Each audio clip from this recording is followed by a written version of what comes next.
The opening of the Aga Khan Centre is a tangible symbol of His Highness's commitment to the advancement of knowledge through education, and a long-standing interest in architecture and the quality of the built environment. The opening comes during the period in which we are marking the Diamond Jubilee of His Highness's accession as Imam of the Shia Ismaili Muslims.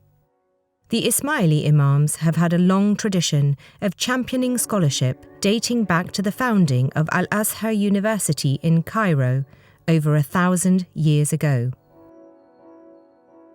We've been operating in London for 40 years now, and for some time we've been thinking about having a permanent building of our own, and ideally one that we could design and build from scratch that would have something of our own identity in the architecture. The Aga Khan Centre will be a newly permanent home for the Institute of Ismaili Studies, the Aga Khan University's Institute for the Study of Muslim Civilizations, and the UK office of the Aga Khan Foundation. The first time it was suggested to us that we should look at developing a site on this estate, to be honest, I was a bit sceptical because King's Cross had a reputation as not a very nice area, and it really took some brave imagination to see what it could possibly be. In Argent, the developers had a great vision for a mixed-use development that's totally unrecognisable from what it was 10 years ago.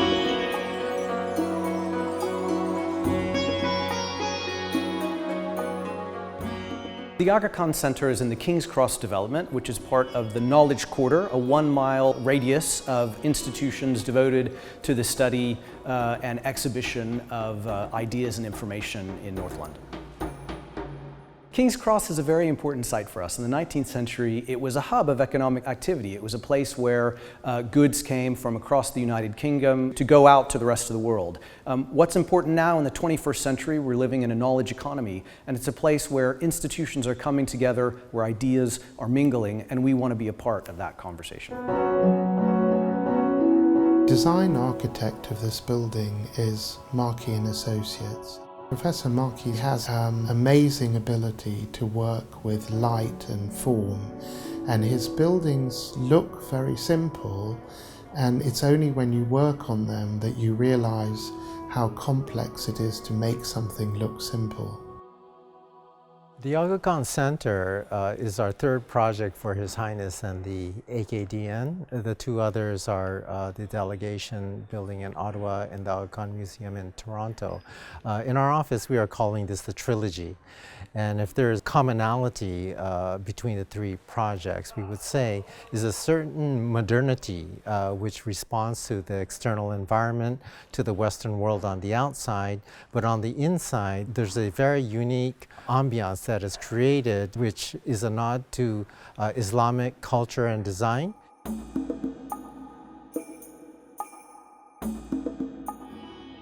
The Aga Khan Centre is carefully planned vertically. There's 10 different levels in the building. It starts at the ground floor with the public realm, and then the stack above has teaching spaces. And the library is in the center of the vertical stack. And on top of that are 4 levels for each of the respective institutions, and then the top floor is a celebratory floor.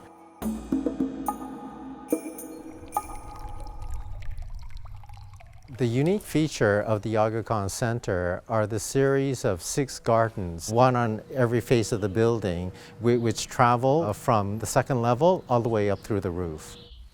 Some very intimate in scale and some that are larger.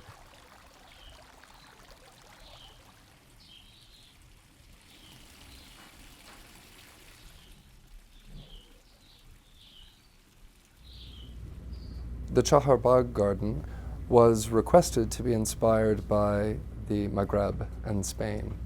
And so we looked at of course, the Alhambra and the Court of Oranges in Cordoba.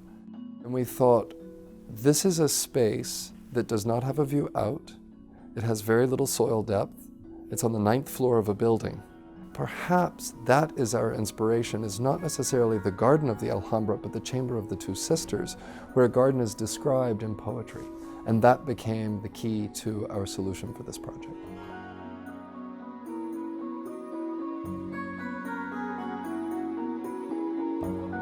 There's another very key important feature of this building, which is a little bit more intangible, which is light. And you will see that the building on the exterior has a lot of glass, but the glass is treated with 47% white ceramic frit, and it gives a very important kind of texture and lightness from the outside, but on the inside, the light gets filtered in through the ceramic frit. In Japanese architecture, we still enjoy a sense of craftsmanship, using the latest technology, using modern materials, and that gives the building kind of a unique tactility and a unique scale.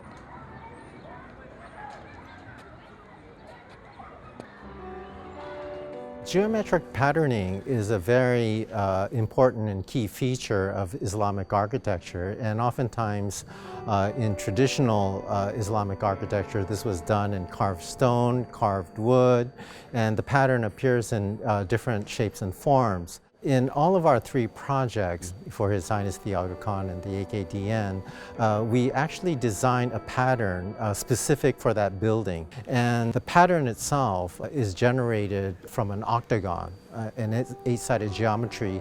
And by connecting the points, it creates a star. And that motif repeats itself in different shapes and forms on the glass, on the balustrade, in the carpet, in the ceiling.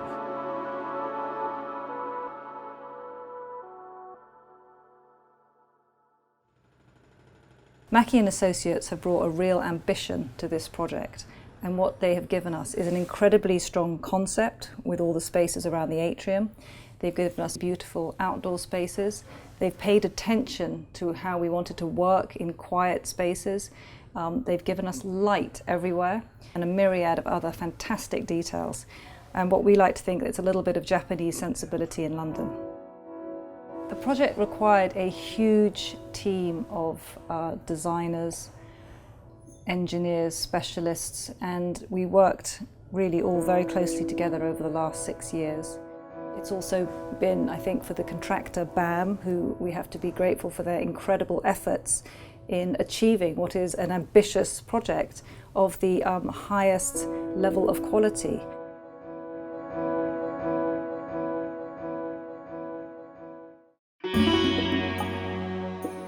There are four kinds of users of the buildings. There are, I think, first and foremost, students at the two academic institutions, the faculty and the staff of those institutions, as well as of the Aga Khan Foundation, and the wider public. The Aga Khan Centre will be an institution that is open to the public at certain times. There will be 6 Islamic gardens that the public can tour, but at the same time we'll have a very active program of exhibitions, lectures, and other kinds of events where we can interact with the public and they can interact with us. We'll cooperate throughout the building between the 3 institutions. We will come closer. There are open spaces where we will meet each other, and I think that will affect both teaching and research in the new building. The new library will in fact offer a number of new opportunities. For the first time we shall be able to house all of our collections, including our rare collection of manuscripts, in one place. That will really provide a first-time opportunity for us to share these unique resources with scholars worldwide and lay the ground for further progress in the field of Ismaili and Shi'i studies.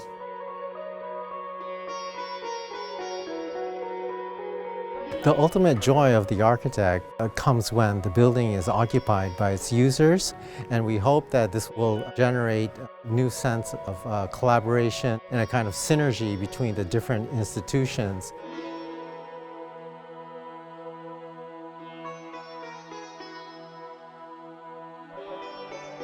The Aga Khan Centre is a gift from His Highness the Aga Khan and the Ismaili community that's been based in the UK for over 40 years, 4 generations. It's a public symbol of our commitment to London, to the UK, and to its connectivity to the wider world of ideas and people that we work with.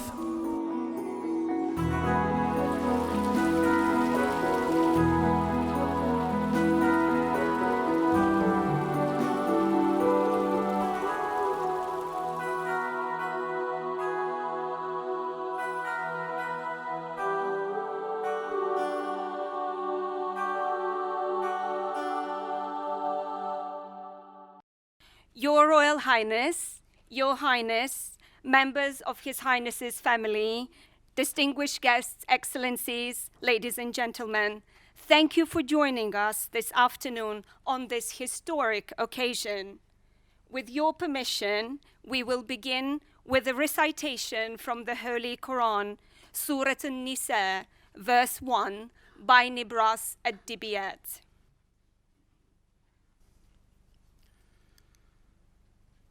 بسم الله الرحمن الرحيم يا أيها الناس اتقوا ربكم الذي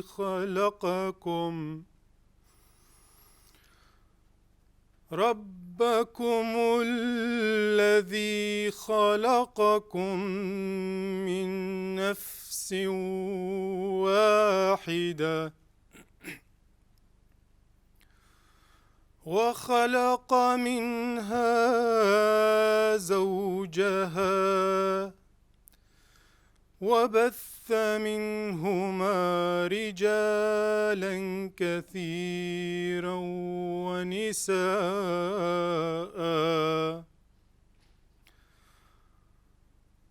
واتقوا الله الذي تساءلون به والأرحام إن الله كان عليكم رقيبا.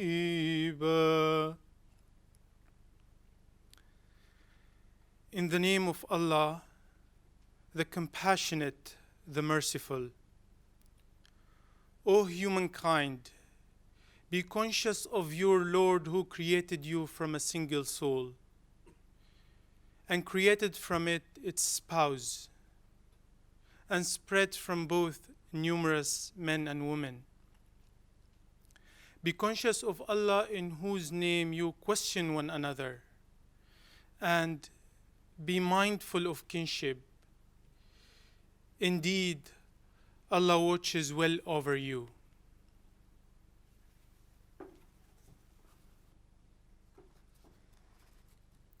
Your Highness, may I now request you to address our guests.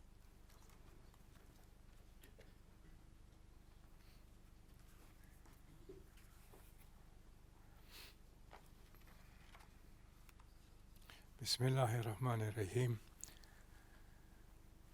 Your Royal Highness, Lord Ahmad, Foreign Office Minister, Mr. Sadiq Khan, Mayor of London, the leadership of Camden, Your Excellencies, ladies and gentlemen, what a pleasure it is to welcome you to this celebration.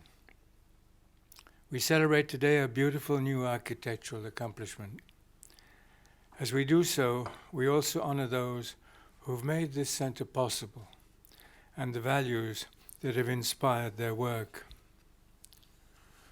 2 of those values deserve special mention today: the value of education as a force for cooperation and healing in our world, and the value of architecture as a source of inspiration and illumination. Both of these values, education and architecture, have been significant in the life and work of today's guest of honor, His Royal Highness, the Prince of Wales.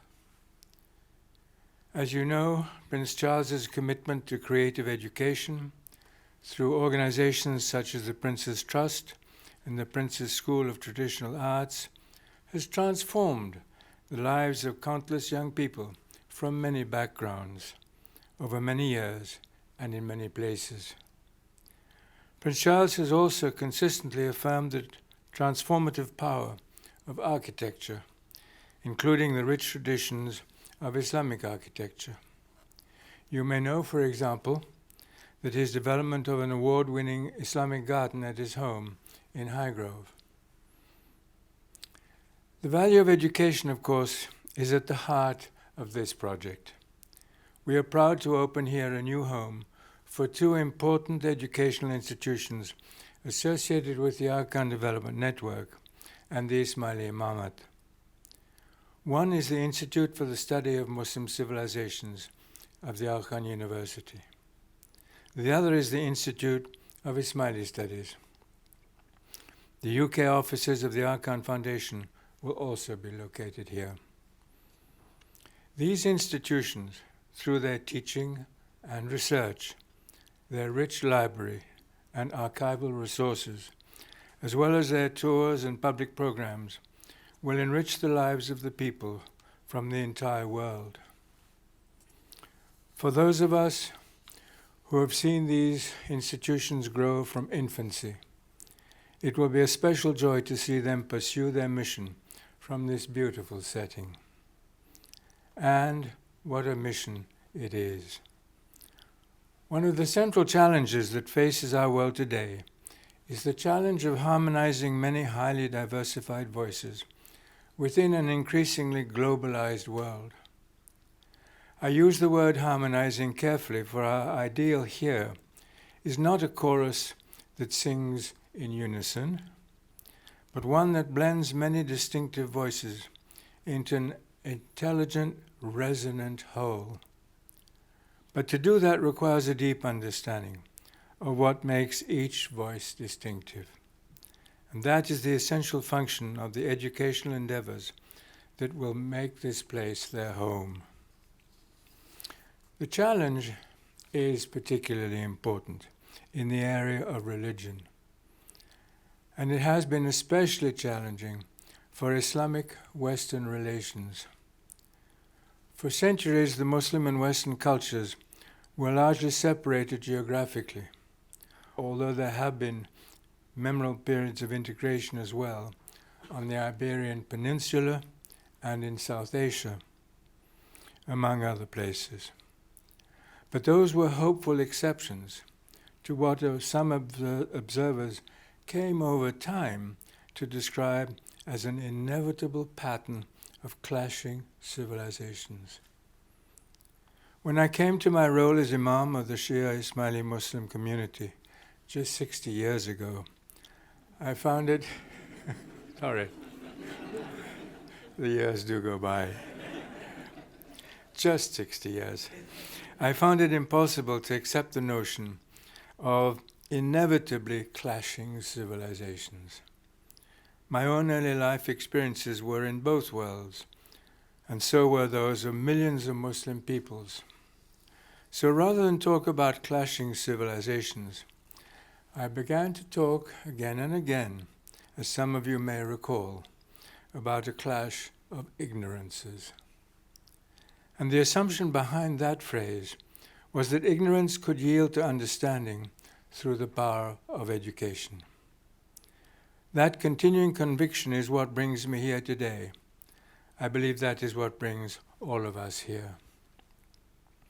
My strong expectation is that from this new home, our education-oriented institutions will contribute powerfully to building new bridges of understanding across the gulfs of ignorance.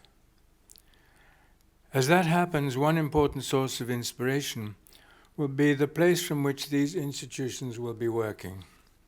And that brings us to the second value I mentioned earlier, the inspiring power of architecture. The places from which we look out at the world and the places into which we welcome the world can deeply influence how we understand ourselves and our world. And what place could be more ideal for both our educational hopes and our architectural enthusiasms than the place where we meet today, in the heart of London's Knowledge Quarter. King's Cross is one of the central connecting points for a city, which itself has been one of the great connecting points for the entire world. This place has been shaped by many diverse influences, and among them, we now welcome the rich traditions of Islamic architecture. One of those traditions, one that is appreciated by both the Islamic and the British cultures, is the special importance of the garden. We see the garden not merely as an adjunct to other constructions, but as a privileged space upon itself. And that is why I've emphasized, since our role began here in 2010, my own hope that the value of garden spaces should be embraced here.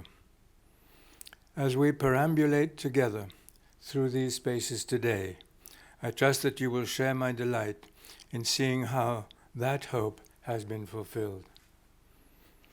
What we will see as we walk along are not only beautiful buildings, but also a unique series of gardens, courtyards, and terraces, 8 of them in all, across our 2 buildings. Each one of them, moreover, has a distinctive identity. Each one is inspired by a different region of the Islamic Ummah. Taken together, this winding ribbon of special spaces is an eloquent tribute to the rich diversity of the Muslim world. What they will make possible for those who walk these pathways, the people who will live and work here, and public visitors as well, is a wonderful journey of refreshment and discovery. Now, as I mentioned earlier, an extraordinary Islamic garden already exists in this part of the world, the one that Prince Charles created at his own home.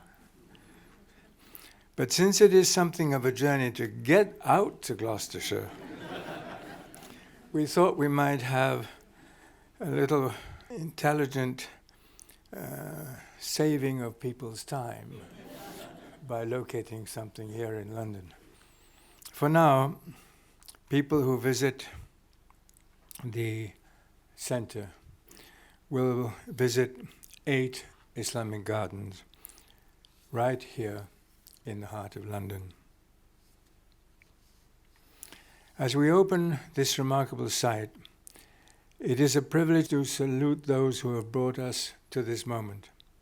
I would recognize in particular our fine relationship with the government of this borough, this city, and this country, as well as our rewarding partnership with the people of Argent. We are grateful as well for the talents of Maki and Associates, Allies and Morrison, Madison Cox and Nelson Bird Waltz, as well as Rashid Areen and the late Karl Schleininger. I would also like to thank our splendid team of staff and volunteers, including my brother Prince Amin, who have stewarded this project to completion. And we especially salute the magnificent generosity of supportive donors from around the world. Finally, as we open this building, I proudly welcome a guest whose commitment to the promise of intercultural education and to the power of architecture resonates ideally with the spirit of this place and this moment. Ladies and gentlemen, His Royal Highness, the Prince of Wales. Thank you.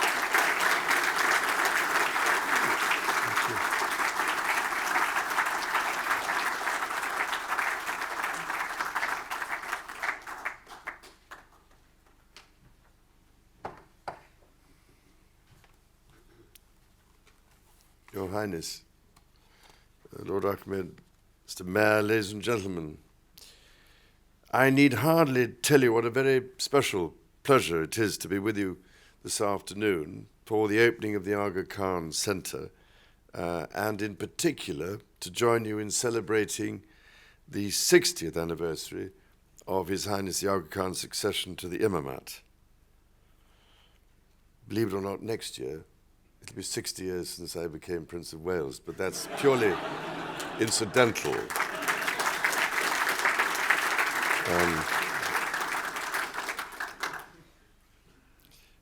It is, of course, Your Highness, the remarkable leadership you have shown over these past 60 years, which has made a reality of everything we see here today.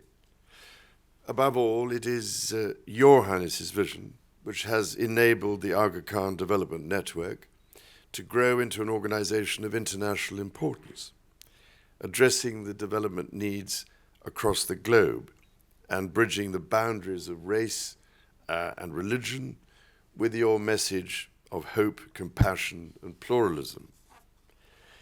It is, if I may say so, a matter of particular pride that this centre and the international academic institutions to which it is home should be here in London, a great world city, an exemplar of pluralism, and a centre of excellence for specialist academic study. Now, I know that Your Highness's objective in the founding of the Institute of Ismaili Studies and the Aga Khan University Institute for the Study of Muslim Civilizations was to foster better understanding of Islam and of Muslim cultures. I have no doubt that this new space will make a very real difference to such a vital mission and will help ensure that future generations gain a better appreciation of the profound intellectual and cultural contributions that Islamic civilizations have made to our world. I share Your Highness's determination that we must tackle the truly dreadful scourge of persecution and intolerance by knowing and understanding each other better and by building bridges between our cultures and societies. It is heartbreaking beyond words to see how ignorance, narrow-mindedness, and irresponsible leadership cause such pain and suffering in our world, something which the Ismaili community knows only too well. Your Highness, the extraordinary work that you have done throughout your lifetime in the service of humanity and in the name of Islam is as remarkable as it is invaluable. For that you are owed the greatest debt of gratitude, and I did just want to take this opportunity to thank you on behalf of us all, if I may. And if I may, I would also just like to say a brief few words about the Ismaili community in this country and the contribution you have made to British society over so many years. I've always had the greatest admiration for the Ismaili community's emphasis on intellectual and cultural exploration as a means of integration, and your determination to discharge your obligations as citizens of this country while maintaining your own special and distinctive traditions.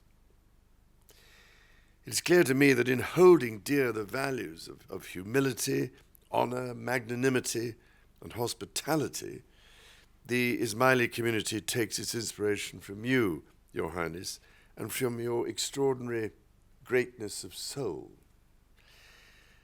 In similarly inspiring this centre, you have set it on a path to serve the world with great distinction, just as Your Highness has yourself done throughout your remarkable life. My wife and I have been fortunate enough to see just what an inspiration you are to your community when we accompanied you to Altit 12 years ago.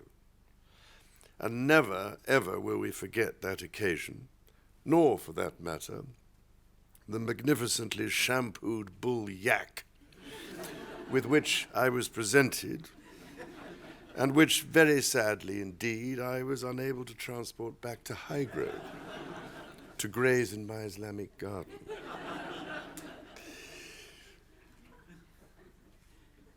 It therefore gives me the greatest pride and pleasure to pay tribute to Your Highness today and to offer you my heartfelt congratulations on your Diamond Jubilee. It is a very great privilege to join you at the opening of this centre, which I know means such a great deal to you, and to convey my warmest best wishes for the crucial work that will be done here in the years ahead. Thank you, Your Highness.